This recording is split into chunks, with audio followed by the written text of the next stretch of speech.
4 ოქტომბრის საქმეზე და ასევე უკვე გამოტანილ განაჩენებთან დაკავშირებით პოლიტიკური შეფასებები კეთდება.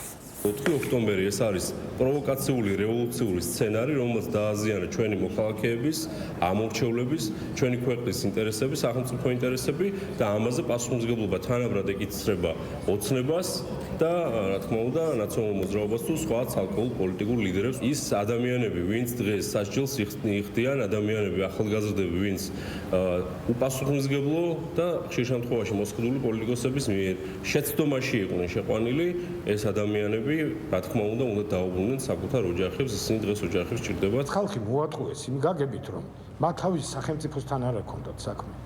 და ისინი ეუბნებოდნენ, რომ რაღაცა პოლიტიკური იდეოლოგიასთან აქვს საქმე და იმასთან უნდა იყოს შეურიგებელი. ისინი საპროცესო შეთანხმებას ჩვენ პარტიულ ორგანიზაციასთან კი არდებენ, საქართველოს მთავრობასთან კი არდებენ, საქართველოს სახელმწიფოსთან დებენ. თუ ვინმე აი ადრეს თქვი იტყვის ჩვენიანი რომ აი ხედავთ როგორ დათმეს მათ ან რაღაც იხედნურად შეხედავს ამ ნაბის პირველი მე მივალ და თუ გინდათ ჩემი მეგობარი იყოს იმას დაუპირისპირდები იმიტომ რომ არ შეიძლება ეს მოტყუებული ხალხი ერთხელ რომ უბიძგეს სახელმწიფოს წინააღმდეგ ნაბიჯის გადასადგმელად და უბიძგეს უარსაყოფად თავისი სახელმწიფოსი რამენაირად დავამონათოთ